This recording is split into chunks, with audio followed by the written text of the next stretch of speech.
Happy Monday, everybody, and welcome into the Graham and Mac Lane podcast presented by Ingles, the official supermarket of Graham and Mac Lane and the official supermarket of Halloween, Mac. It is officially Halloween week, which means I'm going to be heading to Ingles probably today, Monday morning. We're recording this Sunday night, and stocking up on my candy because I've got to be ready. I've got to give the neighborhood children like good candy. I can't be the house that's giving out bad candy, Mac. That's so important.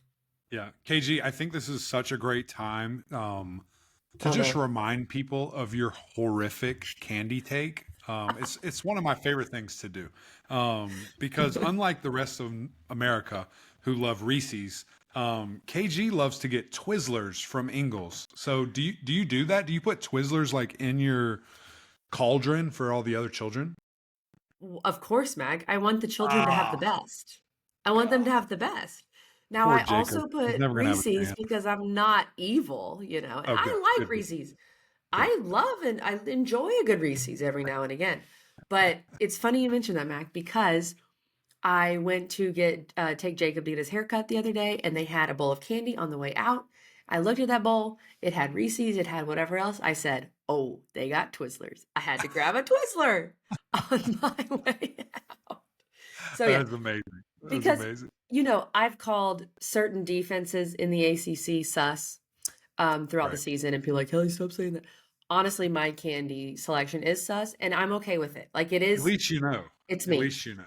All right, so I It is need what you to it is. do us a big favor. I need when you're getting your selection, we need the content. We need to go Yeah. like live, like Instagram live of you shopping for all this candy. I think that would be really fun, just to let people know. And then like the people can immediately jump in and be like, "Don't do it! Don't get Mac, the Twizzlers." what if I went so unhinged and only gave out Twizzlers at my house?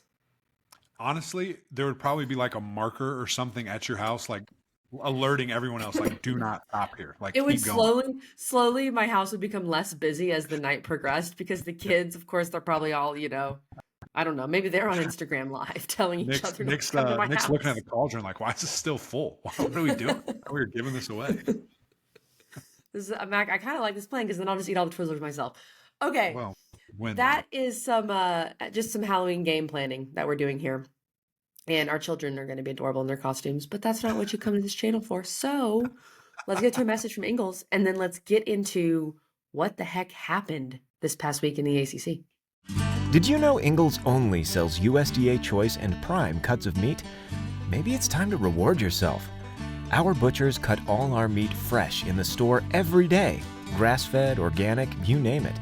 Not only that, we'll even cut it to order just the way you like it. And we grind meat fresh in the store multiple times a day. It's all in the bag. That's the best meat in town for the best folks in town. Ingles, low prices, love the savings. Mac, there is only one place to start after this week in the ACC, and it's actually on Thursday night. Pittsburgh, number 19 Pittsburgh, beat Syracuse 41-13. The turnovers in this game, 5 interceptions by the Pitt defense, 3 pick sixes. That is insane. 4 of the picks by linebackers.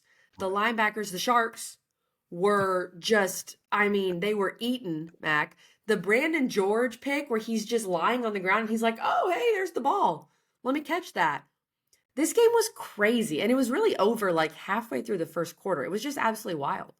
Yeah, it was quite possibly the craziest game that I've ever seen, or at least that I thought I was going to But have Mac, seen. on a weekend where SMU Duke also happened because that game was drunk. Unbelievable. Absolutely. Unbelievable. I mean, literally, there were 3 games where there was just anomaly after anomaly after anomaly, and to witness all of them, and the fact that they were all in our conference. But I'm watching the game here, and it's funny because I was about to take off, head to Durham, and I just kind of have the game on, and then boom, pick 6, and you're just like, oh buddy, that didn't look good. Because even on that same drive, there was a throw that happened earlier that should have been picked, but the guy missed it. And then, 2 plays later, bam, here we go. The party gets started in a hurry by Rasheem Bliss, or Biles, to the house. And you're just like, whoa, that was nice. And then I'm literally packing the car. I'm like, oh, that was cool. Packing the car, about to listen to it on radio while I'm driving. And then another pick happens. And I'm just sitting here like, what is going on? This is insane. You're like, this game might be over before I hit the road. Right. So I literally, I just kind of stay and watch it for a little bit. I just like, I need to see what happens. Pittsburgh can't really do anything. They get a field goal. I'm like, okay, big response right here. Big response. Here we go. Another pick six. Yeah. I was going insane. I didn't understand what was happening. And that one interception in the middle that didn't score, that's exactly what you're talking about. The linebacker's like laying on the ground. That was somehow wild. His hands are up. And I'm like, how did he catch that? How did he see the ball? And he did. I mean, it was one of the best interceptions of the year. But man, what a great effort. And then of course there was one more before the half's over, and you're just like, this is the worst half of football I've ever seen in my entire life. But it was the best for Pittsburgh. I mean, their defense was insane. And you know, it's funny because we spoke with Narduzzi on Friday on ACC PM, and you know, I just kind of said, hey, you know, your defense, you know, is really stepping up. And he was like, well, you know, we kind of turned it up last week. And I was like, oh, okay, yeah, you know, you didn't play like this, Pat. Right. You know, these guys are playing out of their mind. And you know, it was just impressive. And the linebacking core, as you mentioned, they really have stepped it up the last 3 or 4 games. And obviously this is the encore of encores. Like, how do you ever do it again or kind of beat this? But how aggressive they were, KG. I mean, they went, you know, odd, double B gap mug. They split it and then went double A gap mug with the linebackers walking up and just trying to confuse and get everybody on different pages, which it's hard, especially when you stem to it, which basically means you snap like really quick before the ball's about to be snapped. You move as a defense, and that makes us as offensive line like look around like, oh shoot, what are we doing? Who are we got? At the same time, the quarterback's clapping his hand to snap the ball, and so everything was just rolling for Pittsburgh. And you know, the guys were in unbelievably tight coverage. That's what Pitt does. They go man to man. Those guys, they put them on islands. Say, hey, if you can't play man, you can't play here. So come or don't, whatever you want to do. And they were always in the right spot. I mean, it was bonkers to see what Pitt was able to do. And at one point, I think at halftime, the Pitt defense had more yards and more points than both Syracuse and Pitt's offense. I mean, it was insane. Yeah, that is wild. And we can get to Kyle McCord and kind of where he goes from here. I think he absolutely just flushes. I mean, you have to watch it, but maybe you shouldn't, to be honest. Right. But from a Pitt perspective, Mac, because now we've been talking about Pitt, but I feel like this game specifically, you grab some of the national attention because you were the only game on, the college game on. Right. You're 7-0. You're rising up the AP poll. So I hate to just be a little negative for a second, but, and I know Narduzzi said Eli Holstein is fine, that they were just holding him out as a precaution. He did throw 2 touchdowns in the game. He only threw 15 passes, 11 of 15 for 108. But it's kind of 2 straight games where he hasn't done as much compared to what he had been doing. 381 against North Carolina. You had 300 against Cincinnati, 300 against West Virginia. Any concern there, or is it just maybe it's starting to balance out? Like we're seeing, because I think there was some concern about the defense in the first month. And now I'm like, I'm not sure that's a thing. So they're just finding different ways to win. I think overall it's good. This offense is known for its tempo and all that we've seen from Cade Bell and all that. Any concern, Mac? Or are we good? We're on to the next. Yeah, so I think let me address the defense first, because I was concerned about the defense. And that was really the reason why I maybe was holding them back a little bit and not immediately having them, you know, in the top 4 being undefeated. And they have been the last couple of weeks. And I think I'm going to move them up to 3. As you guys are watching this, you'll probably see that as well. They'll probably be 3 in my power rankings there. They'll jump SMU. They'll jump SMU. I think that's fair. Good thing they play. So let's see. We'll find out who 3 is this weekend, and we'll talk all about that this entire week. But yeah, that was kind of my biggest thing. And then again, these last 2 weeks, I thought they've played well, and it's been fun to see the defense. And you know, you bring up the QB play, and you know, I do think it's one of those things, KG, where he just didn't have the ball. I mean, he threw it for 74 percent completion rate. He had 2 touchdowns. I thought the touchdowns were nice. Like it was strikes. He even missed a guy one time that could have been another one, went somewhere else. But the very next play got him. He found him. So no, I'm not concerned. I am, a little concerned about the injury. I want to know if he's okay. I know Pittsburgh's not going to tell us anything if he's good or not good, whatever. And I hope he is, because he's such a spectacular player. And selfishly, I want to see him in person this weekend, because we're going to Dallas and we're going to see it would make the SMU game and Pitt. Like, we need that. From an ACC perspective, you need Eli Holstein playing. So it's a massive ranked matchup. So no, I am not worried about the Pitt offense yet. If it continues, sure, sound the alarms. But right now, I think you had a really good pass defense in Cal, leads the country in picks, and then you had a game where you had the ball for 17 minutes. And you had 2 touchdowns that were 74 complete percentage there. I think Pitt fans love to hear that, Mac. Now, let's just flip it here before we go into Miami. What do you do if you're Syracuse? We saw the clip of Fran Brown trying to talk to Kyle McCord, right? I just don't know, as a former athlete, I never played football. I didn't throw 5 picks. I had games where I went 1 for 8, but that's just life. You move on. 5 picks, Mac. That's a different situation. Yeah, 1 for 8. This would be like going 1 for 20. That's what that would be. That never happened to me. It's not good. Right. You probably just stopped shooting at some point. You're like, all right, I just got to play defense. I just got to come talk to my coach here. But I think it's a weird thing, at the end of the day, because, I'm all over Twitter always and just seeing people like, you got to take them out. You got to take them out. Yeah. Well, here's the deal. 3 of them were drops or tips, and that's hard. He's putting the ball in the right spot. He's going to the right guy. And, somebody's leaving you hanging. Now, the horrific part of it, and what really, really hurts, is that it was 3 pick sixes, 21 points solely because of you. Not really, but solely. That's hard to overcome. And to have 2 more is just nuts. But he throws it at such a high clip. He threw it 64 times. That is nuts. That's a lot of passes. 5 of those were picked, but you threw it that many times. It's good perspective. You're due for. And, it's just a tough thing, man. It really is. So, honestly, what you kind of mentioned earlier, I'm not watching that tape. There's no way. I'm just moving on. I understand. I'm an older guy. Hopefully, my coaching staff's on board. Where you're just like, hey, stuff happens. Next, let's go.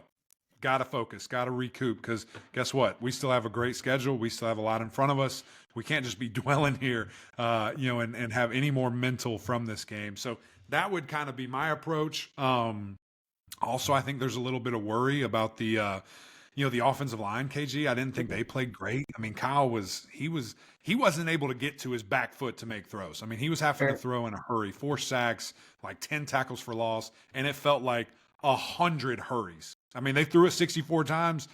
I'm talking 25+% he was hurried. That's what it felt like to me.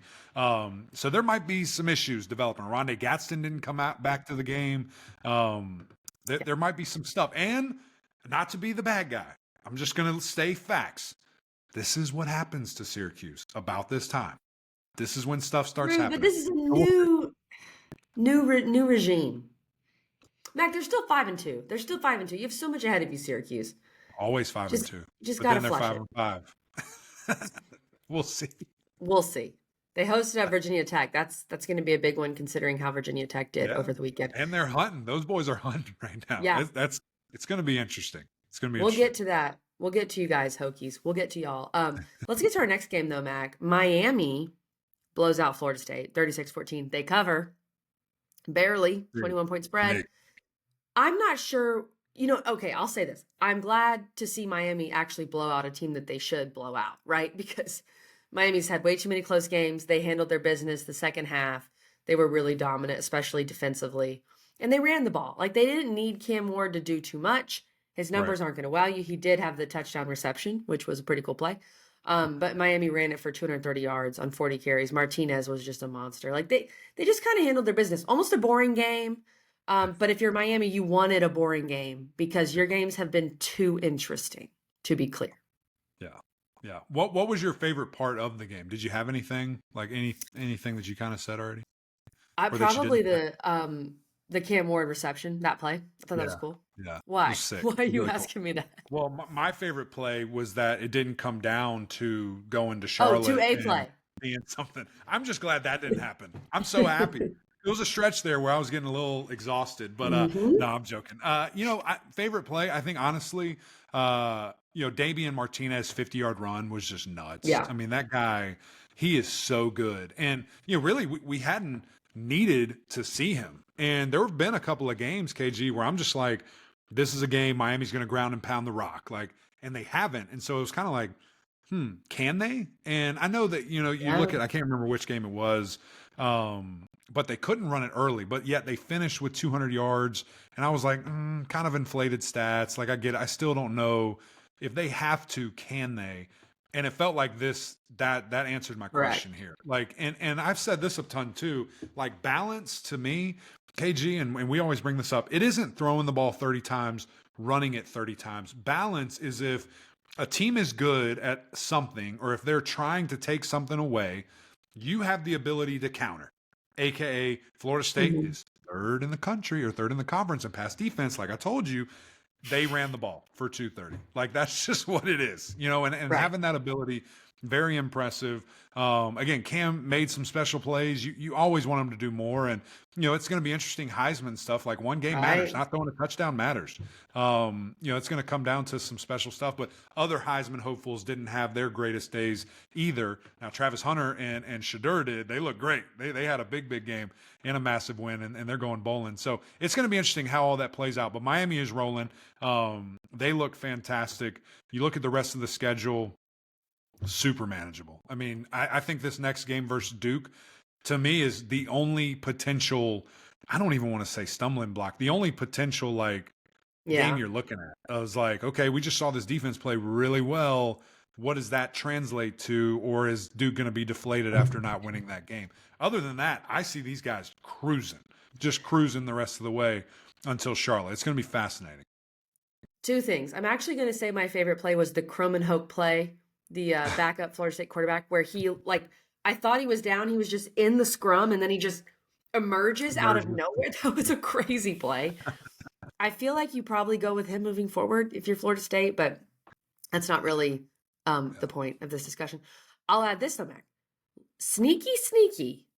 Could this game be a little more interesting if Haynes King is back? Now, that's the big question. Right. Miami at Georgia Tech. What is that, November 9th? Considering what happened last year, and considering Georgia Tech is a pretty good team when Haynes King is healthy. That may be your most questionable game left on the schedule. Well, yes, and kind of why I didn't say that is exactly what you just said. I don't know if Haynes is playing. They're a completely different team. Completely different team without him. And, if he's not available, probably not. And I will say their quarterback looked good. That number 3 guy, the young freshman, Philo. Yes. He can sling I liked it. him. That's Coach Rick's boy. He looked good. So we'll see. I'm going to bring him up when we talk about Virginia Tech, Georgia Tech, because I kind of thought they should have gone to him earlier. But I don't know. I'm not an expert. Miami did jump up to number 5, which I like. Getting some credit for blowing out Florida State, and they continue to be very much in the driver's seat. Let's end the Miami discussion with this. I love the Cristobal's quotes after the game where he's saying, state champs, et cetera, but he's naming every other program. And he's like, hey, we run this state. If you're in Florida, you got to come here. I thought he's been waiting a while to say that, Mac. You could tell. I mean, he's looking dead into the camera and says, you see the trajectory of these other programs, you see the trajectory of ours. And then walks off. And I'm just like, yep. Always recruiting. Let's make it happen. And hey, there's something to it. And I mean, every time that, I've had interactions with him or I've seen him, leading forward or leading into this season, he's like, we got to keep doing it the right way. We have to keep building. We have to do this. Never satisfied. And he's not going to be after this. I mean, we'll see what Miami does the rest of the year. But when I see him the next time out of season, in the off season, that's still what he's going to say. He's like, oh, we got to do this. It's just how he always is. Never off. Even if they win the Natty? Always on. It's what's next. Cam Ward's gone. It's on to the next. Who's the quarterback? Got to win another one. You got to go get somebody else. So that's just how he's wired. He is literally, it's what he does. This is his life. Yeah. And it was funny. Way back when we said Miami isn't, how did we phrase this? Miami isn't everything or whatever I said. It's the only thing. This is it for him. He loves this. He's obsessed with it. and he wants to get it back to when he was playing, the way that it was. And so I love the way that they've done it. It's been really fun to watch, and I think there is a collision course brewing, and I can't wait to see it.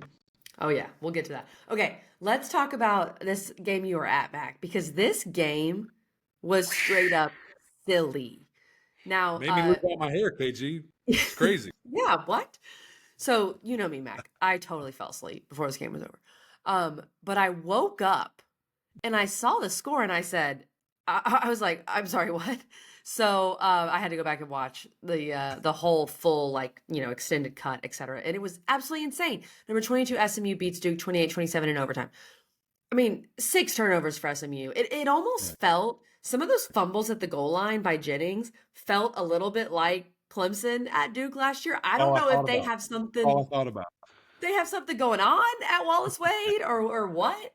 But here, let me just give you this crazy stat, and then you tell me all about being there. According to Stats Perform, this was cited on ESPN, FBS teams were 1-124 this century, so the last 24 years, when losing the turnover battle by 6, which is what SMU did. The only other team to win when losing the turnover battle by 6 was Marshall when they beat Memphis in 2011. Crazy. They defied, I didn't know it was that. Yeah, they defied all logic. I mean, Rhett Lashley said, like, I feel so fortunate to have won this game. We lost the game 6 different times in the second half. Like, they really did. And then I also want to know your thoughts on Duke going for 2 at the end of overtime, Mac. Just tell me everything. What'd you think? Yeah. Well, great stat. We knew that the last time that it had happened was 2011. Mm-hmm. I didn't know that that's the only time that it's ever happened. That would have been nice clarification. That's insane. I mean, that's literally 2 teams ever in college football that we kept a track of have won that. Yeah, last 25 years, but yeah. We were there. We were witnessing it and seeing it. It was totally crazy. So really, and Eddie Royal said this, I don't know. I guess I was either locked in or doing other stuff, whatever. But he just said it felt weird in warmups. It didn't feel like there was a lot of juice, which tough place. Duke is what it is. There's no way around it. Small place, wasn't full, not nearly Stanford. It was good for things that I've seen. I've been there where it's not good. It was good for what it was, but still, it's not. I mean, it's not Death Valley. It's not. You got to bring your own energy to those types of games, especially 8 p.m. Yeah. Got to. And so, he said that. And again, I mean, it translated to the game because, here we go, first play, marching and looking pretty good. And then ball exchange, fumble. And you're just like, whoa, hadn't seen that all year. This is weird. And then just really couldn't get going. And then, of course, they get up. Duke scores shortly after that. They retake the lead. And it was weird. It was like a slow, fast game, KG, because it felt like it was 7-7 for a game, and then somehow SMU gets up for another game by 7 points, and then there's this like crazy back and forth. Like it was 21-7, and then Duke comes roaring back on these turnovers and ties it up. And just the turnovers were bizarre, and it's weird because if you guys remember back to when we were kind of previewing SMU and we were talking about this quarterback battle, and the things that I was saying was, Kevin Jennings will give that ball away. Like that's probably the thing holding him back. And then we didn't see it. And so I'm like, okay, cool. Like, hey, if he's not going to turn it over, this guy's better. I mean, it's just, he has that ability. But then this happens and you're just like, gosh, not good. And just weird stuff. Weird passes, rolling to the right, trying to beat Cam Ward, who also, I mean, it was a pick 6 when he did it, throws it back to the left, pick. Fumbling, just bad, just not good stuff. Now it's not all his fault. Some of it were tips, some of it things of that nature, but just not great decisions. But what I do have to say is, holy cow, the SMU defense didn't give up a single point off of 6 turnovers. That's incredible. That's insane. I've never seen that. I've never seen that. That may be the first time that's happened. Right. We need to dive into that. Nick, if you're listening, figure that out somehow. It's crazy to look at it. So the back and forth was nuts. I really thought it's it felt like a little bit nobody wanted to win, but it also was like it's a shame somebody had to lose because it was a good game Right. and it was so much back and forth. And I thought that was the best that we've seen Malik Murphy play. Now he threw it 50 times, right under 300 yards, but the touchdowns were sick and really impressive. Eli Pancol, I mean, that was his best game, maybe of his career. It was really fun to see. And then, Brashard Smith for SMU running back. I mean, just a firecracker, 117 yards. I think he had 25, 26 rushes, something of that nature, and never went backwards. Like he had positive yards every play. And so it was a lot of fun. It was an awesome game to be at. Overtime, it was really cool game. Now SMU did block the field goal, and I think Crazy. Duke had three bad kicking situations. So SMU blocks that field goal. Massive play by the defense to hold there, because once Kevin Jennings fumbles, you think the game's absolutely over. SMU scores right away. It is always best to get the ball first in overtime. I don't care what the situation is, get the ball first. So that SMU scores. Duke scores right away. Malik Murphy, like you said, the deep ball was on point for Malik Murphy. One play. Yeah. Mac, put your Manny Diaz. Do you go for two? Yeah. Really? Yeah. Is it because of what your kicking situation has been? Yeah, I missed an extra point already. So that's why. Missed the field goal and got one blocked. So I'm like, what is this kicker thinking? Like, is he good? Yeah. Is he okay? Let's just go win. I want my best players on the field. I mean, you know how I feel about specialists anyway. Let's just go. And now I didn't love the play call, and it was probably exacerbated because they brought pressure right into it, and it's like everything was blown up.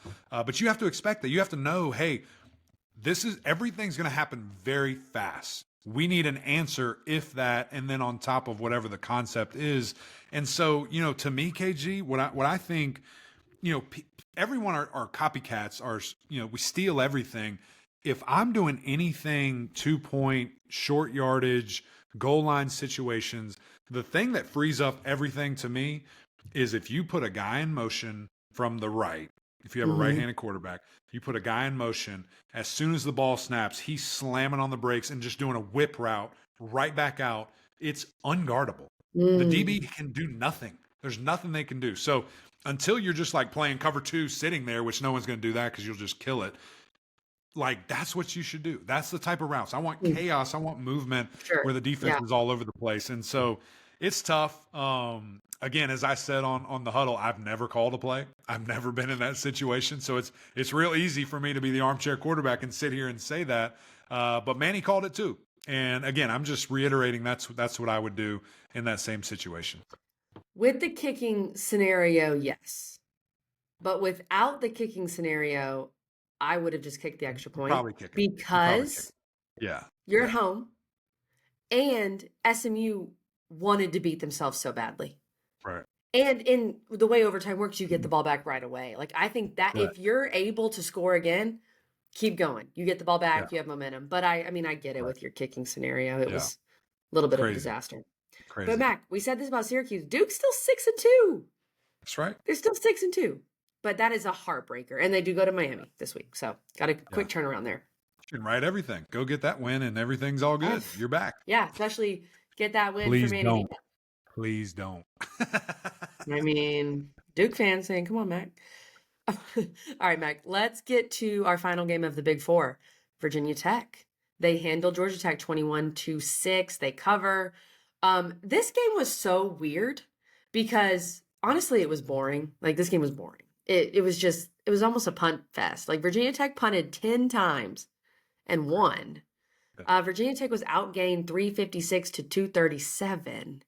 But Georgia Tech really couldn't get out of their own way. And Virginia Tech, even though Virginia Tech was outgained, it felt like they controlled the game, and you have the home environment, which helped. But I do, and coming back to the point we made earlier, I kind of feel like they should have gone with Philo earlier because he gave them a real spark when he came in, Georgia Tech. Yeah, and it just looked different. I mean, coming out of his stand. I mean, he was pushing it downfield, confident. I mean, really throwing it at a high clip. Had 184 yards for his first, real action against, a pretty good defense there that's trying to do different things and show you different coverage. And so It was a very strange win, because you're looking at it and you're just like, how is this such a comfortable game right now? Yeah. You're punting it at will. You really can't run the football or get anything going for high clip. I mean, it was relatively effective, but you're at 100 yards, giving up a ton of tackles for loss. I mean, I think they had like 12 or 15 tackles for loss. Georgia Tech did, and a handful of sacks too. So it was weird. It was really weird. It's one of those games that, you're just happy to win and get out. Like, let's go home. And they did, and they got it done. And the Hokies have, I think they're 3-0. I think that's the streak that they're on right now. They haven't had a 3-game win streak since like 19. I think I saw that. Some Hokies fans tweeting about that. So we're rolling. We're rolling. And Kyron Drones, catches one, runs one, and throws one. Yeah. That's a big deal. It's a big day. We had like 3 ACC quarterbacks catch a touchdown pass. Insane. Yesterday or Saturday. So it was fun. Good dub. And, just keep rolling for the Hokies as, they go to Syracuse, and then the Tigers come to town. For sure. And Kyron Drones, I thought he managed the game pretty well. Yeah. And look, Georgia Tech did have the 2 picks, which were costly. And Virginia Tech didn't turn the ball over, which was great for them. And, we've talked about Virginia Tech and the disappointing start. The Vandy loss does not look bad, really, anymore. Good loss. The Rutgers loss, of course. Bad. Yeah, not great. But beyond that, right? I mean, the Miami game, if that goes differently, you're undefeated in the ACC. So that's something to keep in mind for Virginia Tech. They've got Syracuse left, Clemson, Duke, and Virginia. Manageable. Of course, Clemson will be tough, but we'll see. If this team can, they're 5-3, finish 8-4, I still think that's a very, very good year, step in the right direction for Virginia Tech. Yeah. Not all lost. I agree. We'll see. Not like the disaster we thought it was week 1, Mac, when everyone was freaking. But it's just, it's so it's still frustrating. Disappointing, I know. Yeah, you've got all these guys that were back. You have all this stuff. And even like, let me just click on these stats real quick. To what we thought, it was going to be with all these receivers back. And I mean, it's so, and I don't understand it. Maybe there's more to the story, but Allie Jennings has 4 catches. I'm so confused. I'm so confused by that. I saw him on the sideline. I saw him there. Saw him smiling and whatever. I don't know. I just don't get it. There's something we don't know. It's so different than what we thought. And I mean, just 11 total passing touchdowns right now. It's just, I don't know. It's just not what I thought it was going to look like at all. Hokie fans, enlighten us. Get in the comments. Yeah, tell us what we're missing. We don't know. Jump in these comments. Tell us what we don't know. Just tell us your thoughts, because I'm curious where Hokie fans are right now, how they're feeling, even though, like I said, they're 5-3. Yeah. Mac, I had a Hokie in my Underdog Picks.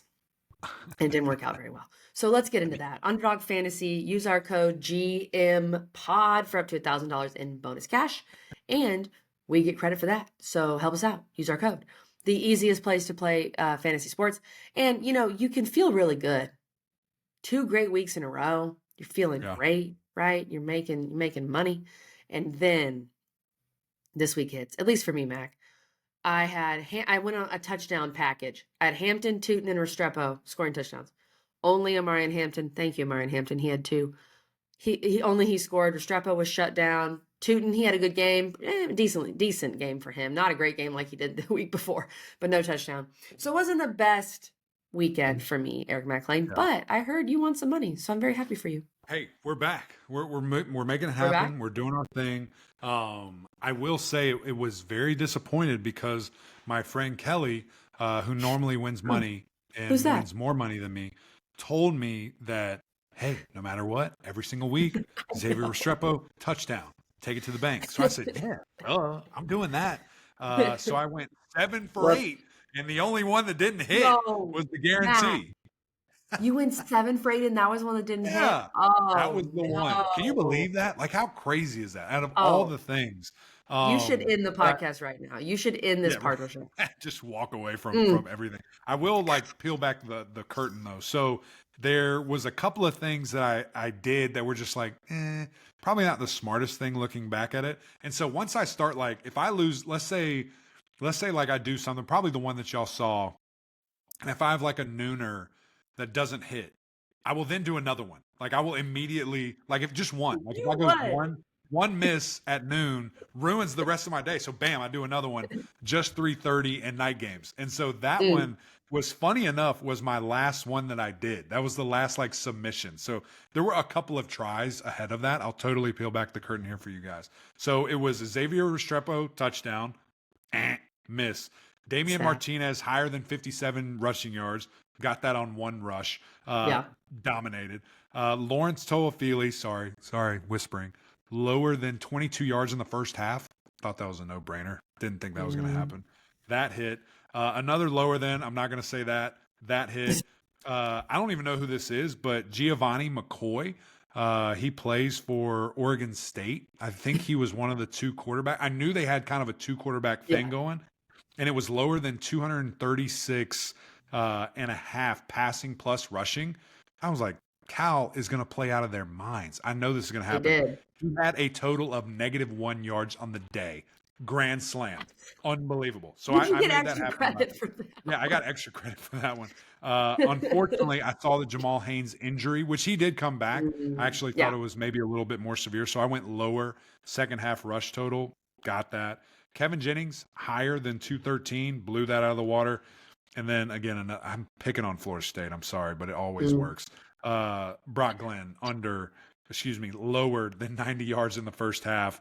I thought that was easy money, and it worked. So yeah, we made like $40. It's great. So dinner on me this week, KG. I got you. Whatever we want. Maybe you could buy all the Twizzlers that I'm going to be giving to the kids. Yikes! I'm not doing that. That'd be helpful for the children, Mac. For the children. Yeah, for the kids. Do it for the kids. Okay, let's use our code GMPod. Let's get to our speed round, and we can spend a little more time on this Louisville game, Mac. Louisville beats Boston College 31-27 on Friday night. Crazy Friday night game. Did tell you BC was going to cover, so thank you very much. But this was wild. I mean, Louisville gets down 20-0. I'm like, what is happening? And then Louisville kind of settles themselves. Shuck played really well in the second half. Ja'Cory Brooks was a monster. No Colin Lacey because he said, I'm out. But Ja'Cory Brooks was great. Good, gutsy win for Louisville, right? I mean, if you lose this game, Mac, I think your season turns in a bad direction. Like, this is a game they needed to win. No, there's no question. And again, just to kind of give you guys kind of an inside look at kind of how Fridays go. So we're all out to dinner, as a team. Last week, we get back home. It's like 100-0. Virginia Tech is killing Boston College. Get back to the hotel. Boston College had come roaring back. Same thing happened. We check the score, 20-0, BC up. And I'm just like, what is happening? This is crazy. By the time we get back to the hotel, it's 17-27. And I'm just like, this is still crazy, but okay, something's happening here. And then Louisville comes all the way back and storms to win the game, which is just nuts. I mean, BC just, coming up short. One, a terrible start. Second one, you can't finish. It's just really been rough for them. Tommy threw 3 touchdowns. I mean, that was great. That was fun to see. But ultimately, Louisville, just being really balanced, getting in the end zone twice. Isaac Brown just continuing to show how good he is as a true freshman. Tyler Shuck, interceptions are starting to stack up a little bit. Turnovers starting to stack up a little bit here for Louisville, but found a way. I mean, they got into the end zone. They did their thing. Really just a gritty win and a much needed win, like you said, because if you drop that one, it gets rough in a hurry, especially coming to Death Valley in a night game this weekend for the Cardinals. So, they got a little bit of momentum, but certainly I think are kind of licking their wounds still a little bit here coming into the Valley. But you needed to win it. I mean, I thought it was impressive that they came back and won it. And Jeff Brom even said that in his post-game press conference. He was like, this is such a gritty win for this team. Mm-hmm. You go to Clemson, like you said, Mac. You go to Stanford bye week. Go to Stanford. You should win the game, but obviously the travel. Yeah. Then you host Pitt. That's going to be a big one. And then, of course, Kentucky. So they have quite the November left. Louisville does. Mac, what the heck happened? Please. Please. We'll just start saying that now because we're almost to November. Yeah. What happened in Charlottesville? We both said, oh, the Hoos will win. The Hoos will cover. And when I said that, I did, and this is, of course, hindsight, but I was like, Kelly, I just feel like this is we're giving for Virginia A little coming off excited? the Clemson game, which was tough, Yeah. coming off a quarterback situation that looked odd. And then Omarion Hampton happens. And please break this down for me, Mac. UNC sacks Virginia 10 times. I know Virginia had some O-line injuries. They're moving things around. But dear God, like 10 times? That's so bad. It's unbelievable. Help the Virginia It's fans. What unbelievable. happened? Yeah, they had 7 yards rushing for a game against a Oh, defense yeah. that's the worst in the ACC. So, Well, and hey, sack yardage adds to that, but yeah. yeah, sure, but your best running back had 20 yards rushing. So it's not good. It's not good. So, I think you have to give obviously the Heels a ton of credit. Unbelievable game. I mean, that was the most sacks in a long, long time. Oof. And Kamen Rucker's healthy. He's back. I mean, he had 3 sacks. He looked amazing. Had an interception. Just physically looks really, really good. So maybe that's a big piece of it. When your best player's not playing, Sure. it's hard. It's hard. And I don't remember the last time that he was good and out there, 100% healthy. So great to see him back. Calandria 2 picks, strikes again. It's one of those things that's it's just tough. It's just tough. And they were having a great day. I mean, you see Criswell throwing the ball very effectively. My guy JJ Jones went nuts. 130 yards, couple of touchdowns, really nice touchdowns, like a jailbreak screen, and then a really good 2-touch toe tap touchdown in the end zone. Very impressive. Very impressive to see that. And so big win. And this was honestly, KG, this was a must win for either team. Like whichever way you want to go bowling, to get to the postseason. Virginia, as we know and have brought up a couple of different times, this schedule is brutal from this point out. I mean, it's ranked team after ranked team. And let me pull it up. I think the only ranked team. Let's remind people what it is. Yeah, it's Pittsburgh. We have a bye. And then you're at Pitt. No, yeah, well, bye this weekend. Yeah. So probably need that. At Pitt, at Notre Dame, SMU, at Virginia Tech. So, yeah, I mean, Mac, they're not going to be favored in any of those remaining games. No. And they're 4-4. Probably 0-4. I mean, you're staring down 4-8. Yeah. You're staring down 4-8. It would take a miracle. And then on the other side for the Heels, you're going to Florida State this weekend. Mac Brown has never beat Florida State ever since Dirt. He's never beat them at North Carolina there. Wake Forest, toss up. We'll see. Wake has been on. Wake has been off. At Boston College, again, toss up with how both these teams are playing. And then NC State at home. Never know how that game is going. So they, I think, legitimately have a shot, to go bowling at least and extend that and get to go to a bowl game and things of that nature. But that was a big win. I mean, that certainly helps you because you just need 2 more. So crazy game, crazy outcome. And you got to give UNC and Jeff Collins credit for playing the way that they did. You never know what's going to happen in the South Salted rivalry, UNC Virginia. That's right. That is the name of it. Okay, Mac, 2 games happened on the West Coast this weekend, just so you know. Wake beat Stanford 27-24. Wake is quietly 4-4. Yeah. There are times where I'm like, Wake is not going bowling. Like the Louisiana loss, obviously the Ole Miss game. Even the Virginia loss was really tough for their prospects. But now you're 4-4. You bye week, host Cal, and you host Duke. You go to North Carolina, to Miami. But you host Cal and Duke. Those are 2 winnable games. And, I mean, I'm not saying you'll be favored, but winnable. Yeah, right. Wake, sneakily. This was a big win. They needed this. Yeah, let's see. I have to just think, again, similar to the, bowl thing, that, your best next option is going to be Cal, going to be at North Carolina to get those dubs. Because, again, Duke, we saw what they were defensively. The tackles for loss, moving that line of scrimmage is going to, be hard for that kind of mesh point and things of that nature. And same thing with Miami. But great win. We saw Hank Bachmeier throw the ball really effectively, go against his brother, Tiger out there, and have the whole family out there. It was a really cool moment. Post-game interview, with him just talking about his family and what that means to him. And, he got teared up, and Coach got teared up, and Eddie Royal gets teared up. So that was cool, and that was fun to see. You didn't tear up, Matt? What the heck? No, I'm just happy. I'm just celebrating. I'm excited for guys and things of that nature. But Nick Anderson, game-sealing interception there at the end of the game. Really, really cool. Great pick. I mean, a guy that's been a tackling machine for his team. But, kind of I was a little interested in the decision there, KG, that Stanford didn't call a timeout because I believe they had 2 left. Yeah. And the clock wasn't really a factor. Like, you were fine. But just from an exhaustion standpoint, and just get a really nice play, kind of together and understand, get a plan of action. Guys were gassed, guys were tired, and they ran like back-to-back double move go routes. And you're just like, don't love that. Didn't think that was a smart decision.